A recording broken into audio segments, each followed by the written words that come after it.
President Joe Biden addressed the United Nations, confronting global crises affecting millions of people. But the bulk of his speech today was a forceful condemnation of Russia's invasion of Ukraine and a call to nations to stand in solidarity. Michael George reports from UN headquarters in New York. President Biden accused Russia of shamelessly violating the core principles of the United Nations with its war in Ukraine. This war is about extinguishing Ukraine's right to exist as a state, plain and simple. That should make your blood run cold.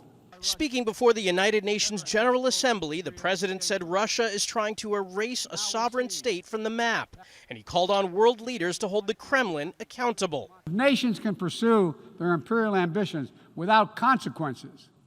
Then we put at risk everything this very institution stands for. Those comments came hours after a fiery speech from Vladimir Putin. After a series of setbacks in Ukraine, the Russian president said he's calling up 300,000 military reservists. And he made a veiled threat about using nuclear weapons, saying, quote, "This is not a bluff." President Biden spoke at the UN for nearly half an hour. The war in Ukraine was the #1 topic, but he also touched on other global issues, from hunger to climate change. Much of Pakistan is still underwater, needs help. Meanwhile, the Horn of Africa faces unprecedented drought.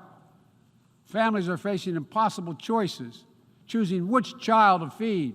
The president also held a series of side meetings, including with the new British Prime Minister, Liz Truss. We are steadfast allies. The allies agreed to work together in confronting Russian aggression. While in Russia itself, Putin's mobilization of new troops sparked anti-war protests and dozens of arrests. Michael George, CBS News, New York.